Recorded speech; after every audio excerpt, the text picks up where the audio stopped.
I would like to introduce Connor Spelliscy, who is, as I said, he founded the DAO Research Collective. I'm very happy to introduce him, who is also deeply involved in Web3 and blockchain technologies.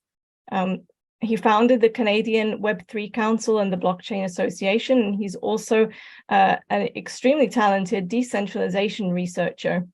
The DAO Research Collective is a trove of information about all aspects of DAOs, including governance, legal matters, community, employment, and so on. It's especially exciting to me to meet someone else in the DAO space who has spent time delving into the particulars of decentralized systems. We're going to do this in AMA format, so we welcome any questions from the chat. Welcome, Connor. It's great to see you. Hey, everyone. Hey, Esther. Thanks for having me. Happy to chat. It's really exciting for me because I was able to I had the great pleasure of being part of the decentralized research project in SingularityNET. So I had the chance to work with David Ordban and with Penny Wong, who's part of our supervisory council, on surveying the landscape of DAOs. And so I'm so pleased that there's somebody else who is also doing this and who was able to get into it in the same way. Could you tell me a little bit about the DAO Research Collective and maybe about how you began this project? Yeah, so formerly, I'm a little bit of my background. I was formerly a lawyer. I'm no longer a lawyer. And about 5.5 years ago, I got into this space full time. Realized that so many of the same companies, like in working with a bunch of companies as an operator, as a lawyer previously, realized that a lot of the companies in crypto, particularly DAOs, they have the exact same problems. And from the legal firm side, what we would do when a DAO came to us is that we would have a series of memos. We'd take that memo off the shelf, we'd tailor a little bit, and we'd send it to that organization. On our end, something we realized is, why not just take that base layer of knowledge, open source it, and collectively purchase it from a law firm or from others by pooling money with a variety of DAOs. So originally the idea was going to be focused exclusively on legal, but as we got deeper and deeper into it, we realized, okay, there are so many novel features of DAOs related to governance, treasury management, any number of things. There's research that we can purchase on a collective basis in many different aspects beyond just legal. And so we pulled a little bit of capital from a number of DeFi DAOs at the time. We got support from other organizations, which was really great, and started buying this research essentially. Realized quickly there is already a lot of great research out there, but there's just no single place where it's housed. So it's very difficult for researchers to enter this space. And we were getting cold called, like, on LinkedIn, I was getting messages from professors at Stanford and otherwise who were saying, who are essentially asking me, who is legit in this space? Where can I find good resources? How can I connect with people, et cetera? So we appreciated that there was also a role to play, not only in an organization that purchased primary source research, but also that promoted high quality, aggregated and curated high quality research. And so we started taking on more of that role, and also hosting events to connect academics with industry. So we kicked off with an event that was virtual, co-hosted with the Stanford Center for Blockchain Research and with Bankless about 2 years ago. And in that event, we wanted to get a sense of what are the biggest problems for DAOs. We got a lot of the smartest people in the space on several panels, took a lot of notes, and then produced a publication after that on what we saw at that time as the 5 biggest problems for DAOs. Since then, we've focused on a lot of those problems and have had many more in-person sessions where we brought people together at academic institutions. We had one live at the Stanford Center for Blockchain Research annual event last August. And then we just got back from one at Harvard Kennedy School, which was the DAO Summit on Equitable Ownership and Governance. And could you tell me, you were telling me about the biggest challenges that you could see in your research about DAOs. Could you expand on that a little bit? I'm very interested to know what are the kind of common patterns, both in terms of challenges, but also the things that they do right. Yeah, so it was a couple of years ago that we did this particular exploration, but a lot of the same problems are there. I would say that the first big one that you hear from any DAOs is is how do we get legal clarity on what it is that we're doing?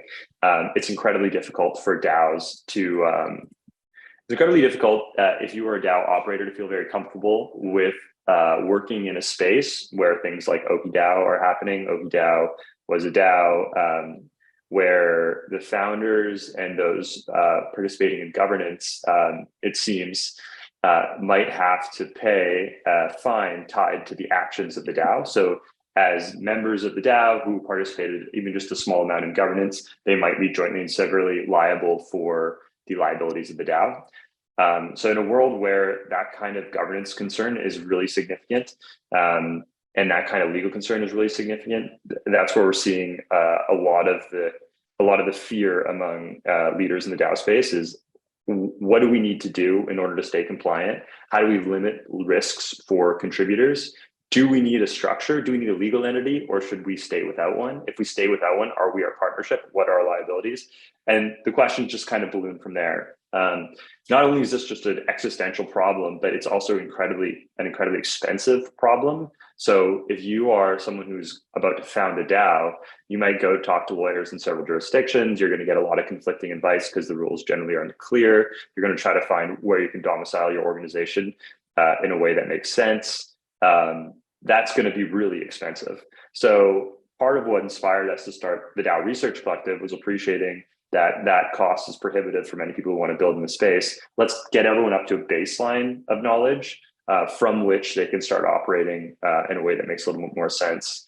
Other issues are maintaining relationships with workers. So a big, part of the issue here is that how do you determine who would be a good worker for a DAO, because it's such a nebulous organization, it's such a novel form of organization, but also from a legal side, how do you enter an employment agreement if your DAO doesn't have a legal entity? Often DAOs have contributors globally. So if you're working with contributors from Canada and the United States and Europe and Africa and Asia, which laws do you have to follow?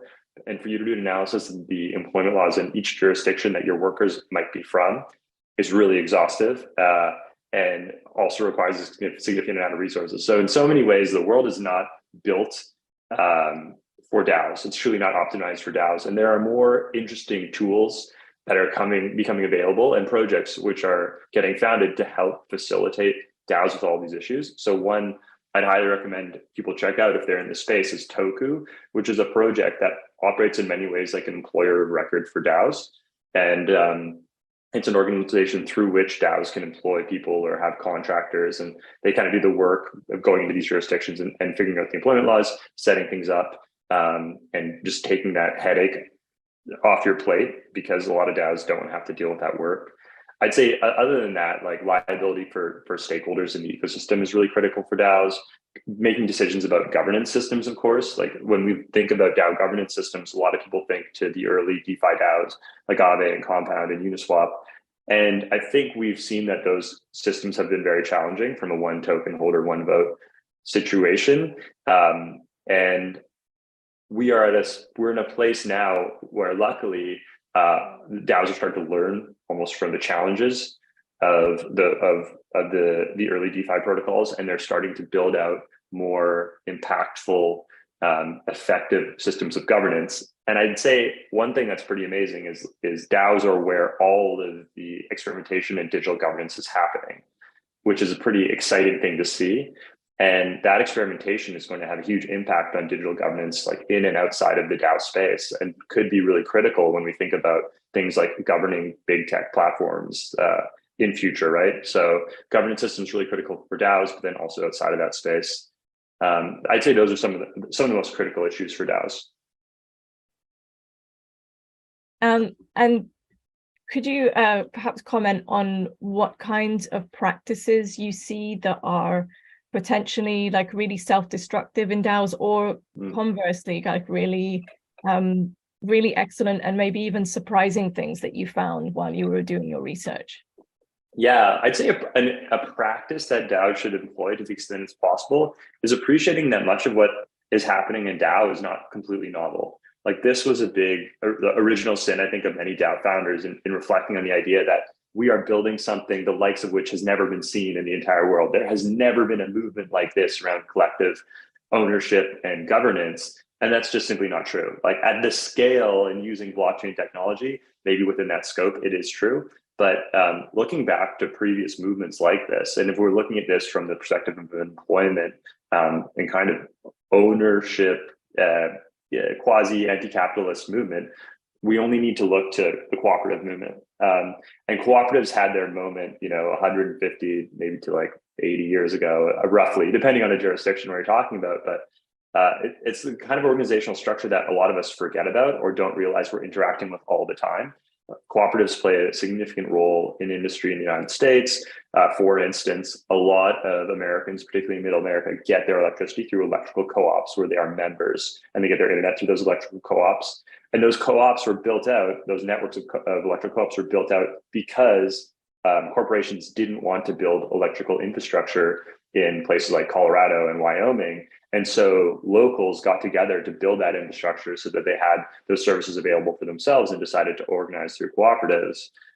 You also see this happen a lot in credit unions. And in the United States, there are a ton of credit unions where you have locals coming together to say, well, we actually don't really want to have to deal with the big banks. We'd rather focus on that ourselves. So all that to say, co-ops have played a significant role in the United States and across the world, honestly, in Africa and Europe.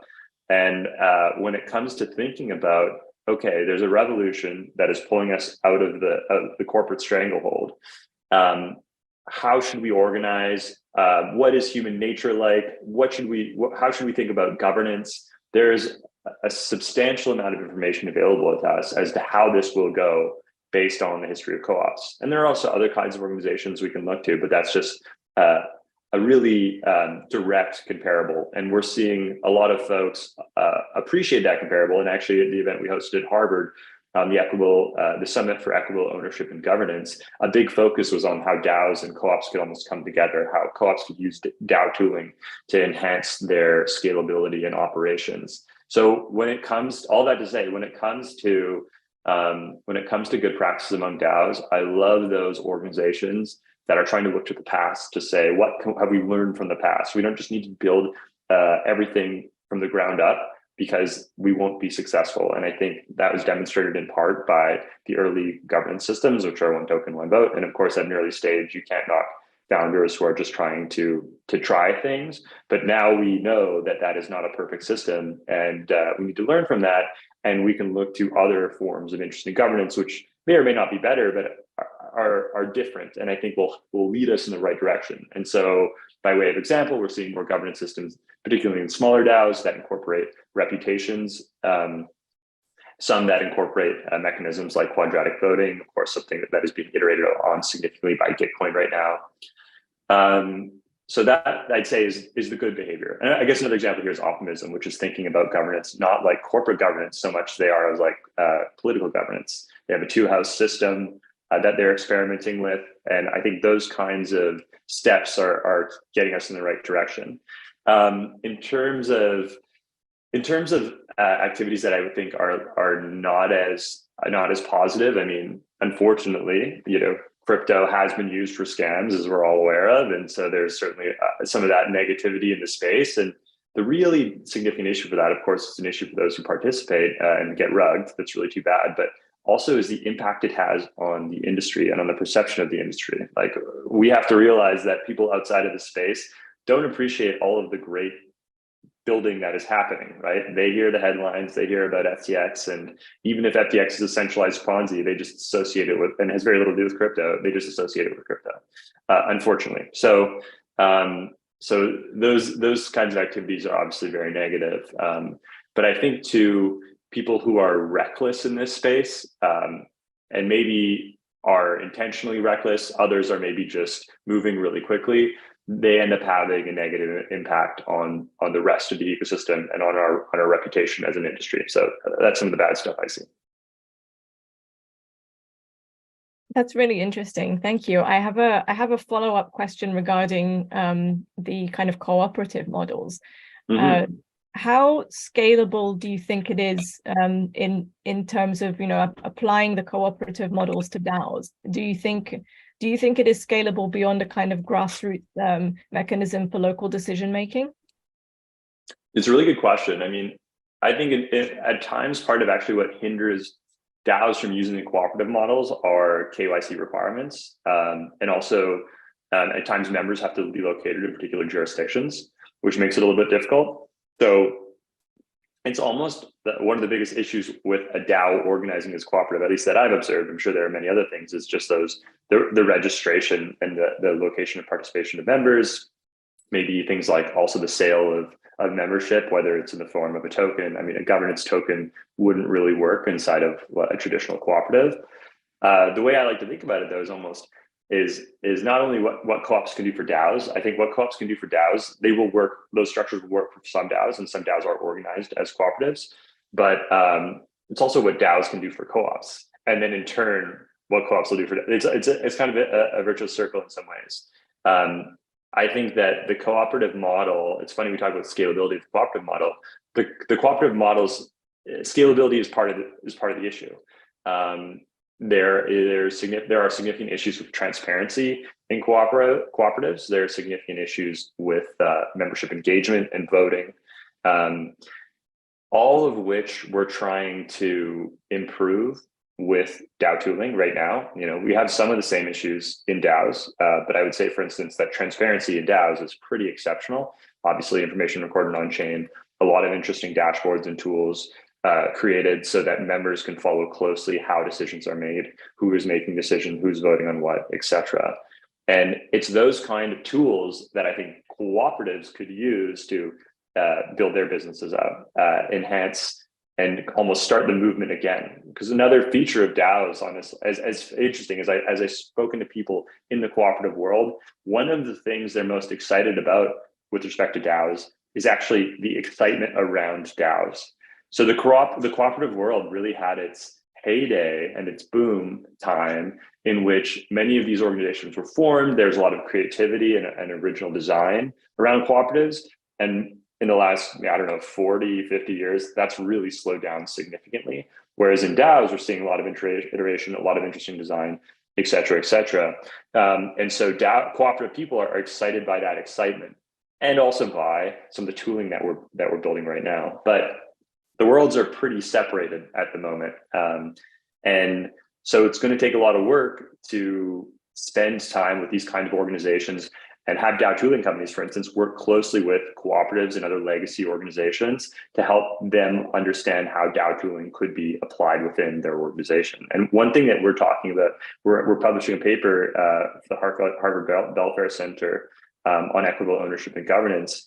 And in that paper, we talk about first the evils of big tech, which I'm sure this crowd will be very familiar with, but also the fact that we have done so little in the United States and in Canada. They've done a little bit more in Europe, maybe, but still not much, to actually design viable alternatives or to actually hold these companies accountable. And how do you hold these companies accountable? Well, a lot of people talk about antitrust laws, and I think that there's some promise there. But another way to do it is to enable competitors, which we haven't really done so far in a significant way. And you look to organizations like Mastodon, which could potentially be competitive with organizations like Twitter. And once Elon Musk took over Twitter and started doing some of the crazy stuff that he's doing, we saw participation Mastodon explode.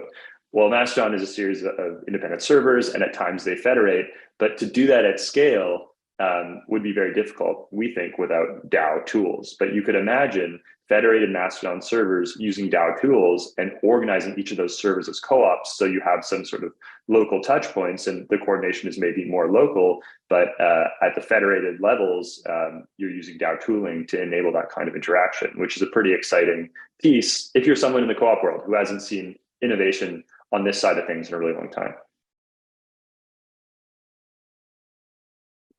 That's amazing. I mean, that really leads me to the next question. Do you think that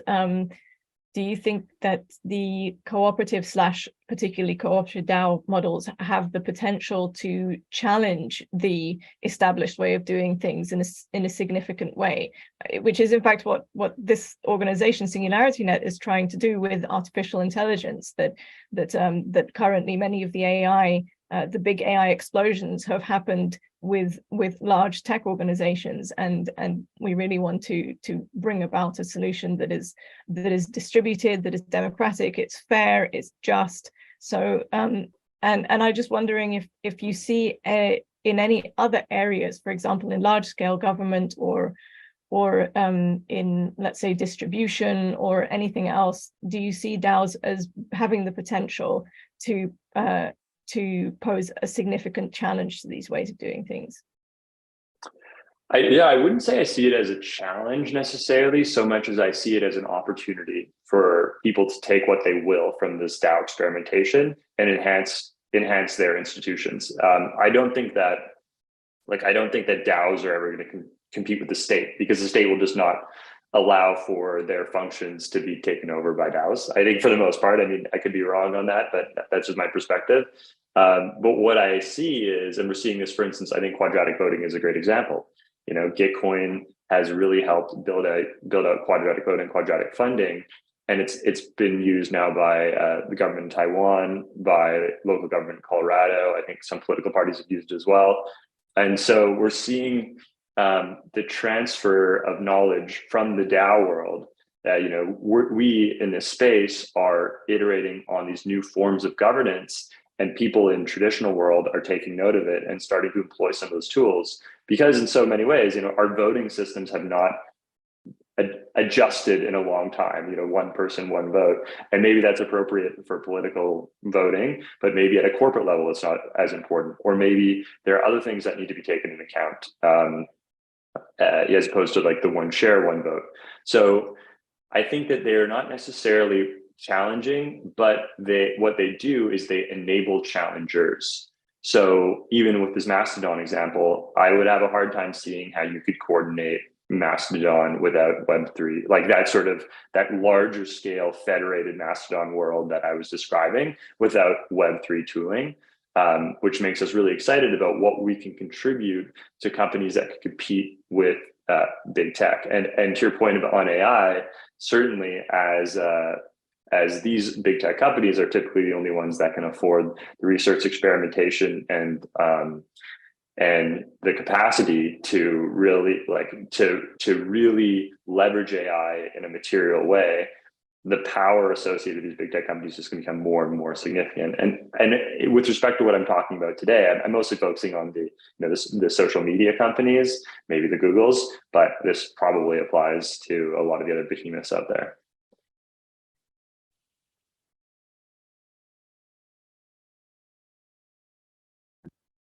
Sorry, I couldn't take my mute off for a second there.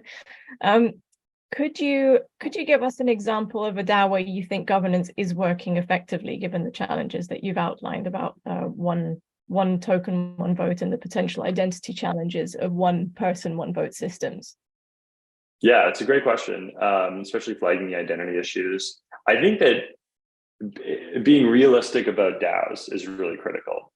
First of all, understanding what a DAO is. And it's funny, as we wrote this paper, it was hard at times to distinguish from DAOs and DAO technology in some way. Are DAOs a technology? Are DAOs a system or are DAOs an organizational form?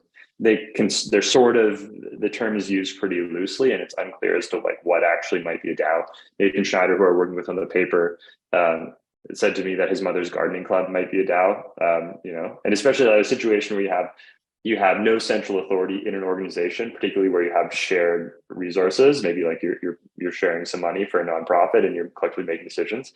Is that a DAO? So people's definition vary from there to Ethereum is a DAO, to no, a DAO is this very specific thing that has governance tokens and has pooled treasury, et cetera, et cetera. So when I think of a feature that is helping DAO governance to work effectively, honestly, delegation. I think that it's unreasonable to approach this problem and say equality, or rather maybe equity, relies upon everyone having an opportunity to vote on every material decision within an organization.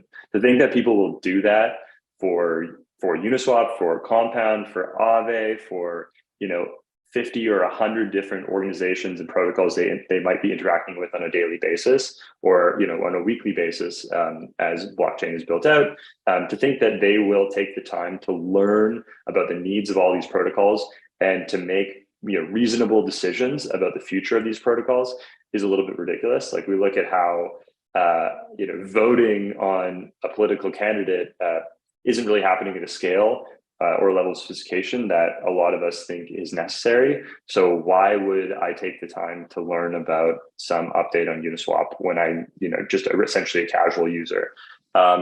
So I think that DAOs that are thinking about delegation are incredibly sharp. Like ENS is using delegation. I participated in the Cosmos community, and I really like that community in part because dialogue is so open and there are so many varied opinions, for instance, on the future of the Cosmos hub. So recently there was a vote on something called Atom 2.0, Atom 2.0 being something that some of the OGs or many of the OGs in the Cosmos hub world really supported, but there were a lot of other positions on Atom 2.0, a lot of public discourse on Discord, on Twitter, on Telegram, on all the channels that you'd expect. And in the end, the vote was, Atom 2.0 changes were voted down. It was voted against. So that to me, in many ways, is a demonstration of governance working when a proposal that's been put forward by OGs who might have some clout in the industry is shot down by the broader community. I think that the Cosmos Hub too, there are validators in the hub, and those validators can vote on behalf of their token holders. And it is in many ways a form of delegation too. Validators can take a position. They might be hub maxis. They might want the hub to stay exactly as is and want no changes. And so if you if you stake with them, you will have a pretty good idea potentially of the way in which they're going to vote on these different proposals. So keyword, I think, for DAO governance in future is delegation. And are there different existing systems for this kind of vote delegation? One of the other participants on one of the other track, David Ernst, was presenting on liquid democracy. Are these two similar concepts, or are they overlapping concepts? I've heard it. I mean, could you describe liquid democracy for me? I think I've heard of the term, but it's been a while since I've looked into it. I'm not an expert on liquid democracy, but I believe that it is the capacity to transfer voting power on the blockchain. So token voting power can be transferred to individuals that people trust. Now, I don't know, unfortunately, I haven't seen David's talk, so I don't know if it's to a specific range of trusted individuals or whether it's totally free. But there is a kind of aspect of transferability that is central to the idea. It's sometimes also known, I don't know if David calls it this, but it is sometimes known as delegative democracy too. Yeah, like without speaking specifically to it, I mean, I'd say broadly speaking, we're seeing experimentations with like quorum-based token voting, ranked choice voting, conviction voting, reputation-weighted voting, holographic consensus. There are all these variations, and I mean, liquid might fit in one of these little buckets. All these variations happening on different DAOs, and also DAOs of different scale too, right? One thing we should keep in mind is that a DAO could maybe be Nathan's mom's gardening club, or maybe more specifically, you have like a Flamingo DAO, an NFT investment DAO, which has a very specific function. I think they're limited in terms of the number of members that they can actually have because they're relying on a securities exemption that limits the number of people who can participate. So that kind of organization might be capped at, say, 100 people. And then you have Uniswap or the Cosmos Hub or DAOs that have enormous treasuries, that have a huge number of stakeholders and organizations that are participating in building on the protocol. So all of these different forms of governance, some of them might work in the smaller protocols better, some might work in the larger protocols. So I'm happy that many different organizations are out there experimenting with these. And it's great to see also organizations like MetaGov, the Meta Governance Project, which is composed of a ton of different academics who are working in the governance space. And it's interesting talking to those researchers because some of them don't really care that much about DAOs at all, but they love the data that they're getting on all of these new forms of governance. Because if you're someone who, has spent their career thinking about and theorizing on how different forms of governance and voting systems might be effective, Well, it's very rare that people actually try out these systems at scale. And now all of a sudden, online with transparent, public available data, we're trying out all of these different systems all at one time. We just need to make sure that we have enough of the academics in the space with their brains turned to this, who are spending the time to think about reputation-weighted voting and how it's working in these different smaller versus larger DAOs. And I think through that experimentation and that recording of success or failure, we can continue to improve those systems. And can I ask a technical question or slightly more detailed question about delegative voting or delegative governance? Do you see instances where the governance system allows votes to be delegated totally freely, or are there parameters that are set on this kind of delegative voting? It's a good question. I certainly know instances where, for instance, you could stake with a validator who might have the ability to vote on your behalf, and essentially you will have delegated your vote to that validator. But then you can remain staked with that validator and vote on your own behalf separately if you so choose, like if you want to vote in a way that's inconsistent with the way that they're voting.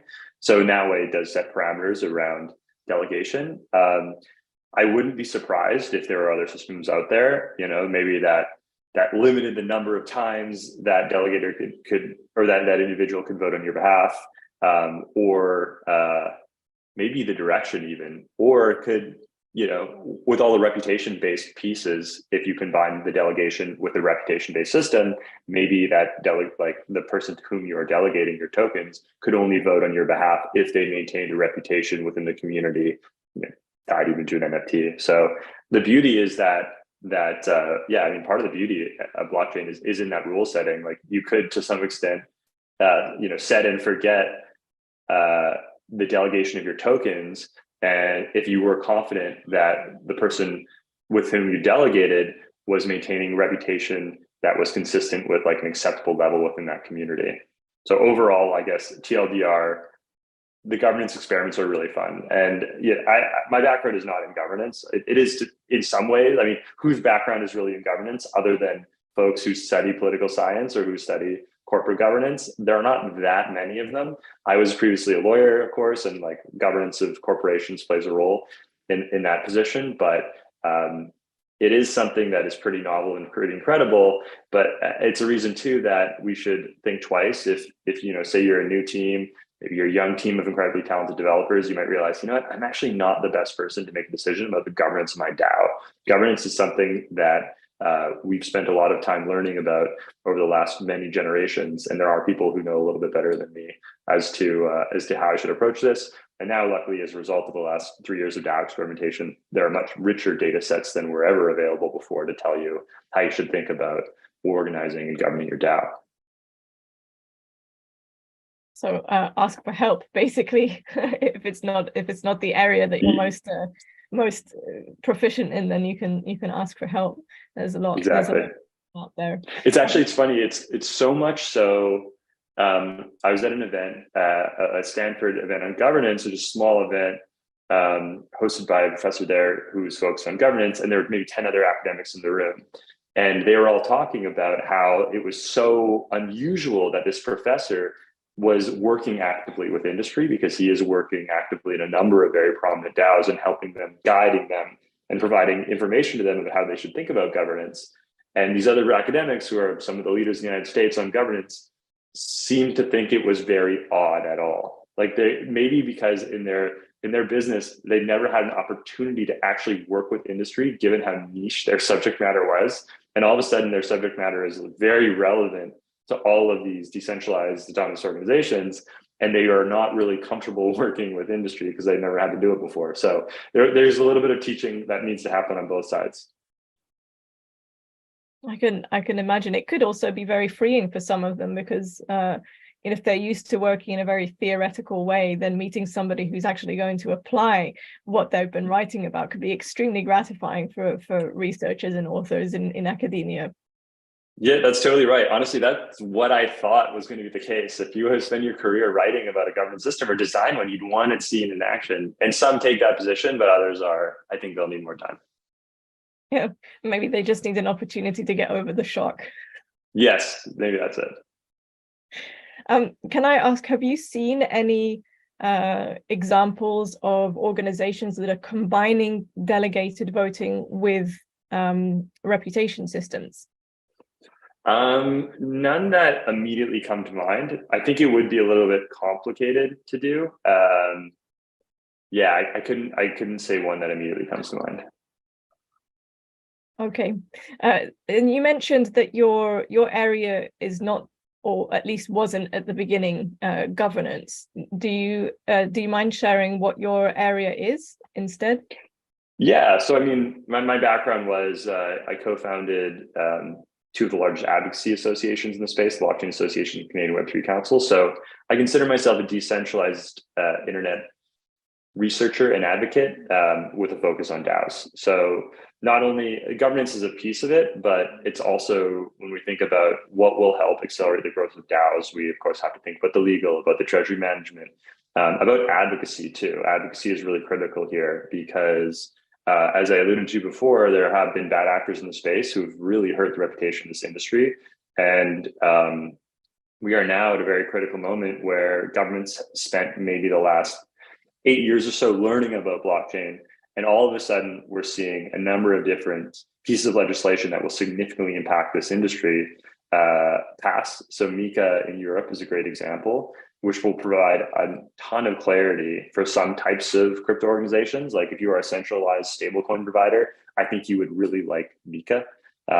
You would feel much more comfortable with its existence, but it might have some significant implications for DeFi, which are not so positive. So on the whole, my focus is on DAOs because I think they're amazing and they enable this equitable ownership and governance, and they might enable tooling that can help us take down some of these big tech giants and turn their companies into something that's much more positive and community owned and governed.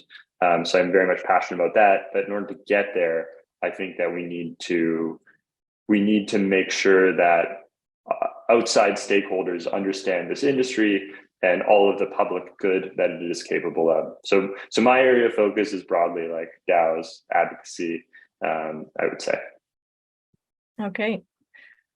Could you tell me what you found most surprising in your research? I'm very curious to know what surprised you the most about DAOs and how they're implemented. That's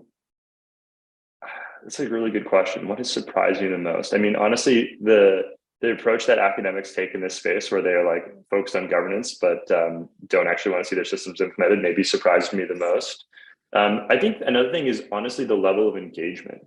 Like in many of these DAOs, you go through the forums and you'll have people who are so committed and will write enormous threads on like a Uniswap forum or on a Cosmos forum or whatever, and they'll be tiny token holders. Like the vote will actually mean so little to them in a dollars and cents way, but they are so committed to the open source project that they will spend hours and hours and hours and weeks of their time and get so mad about it, or they get so elated about it or whatever.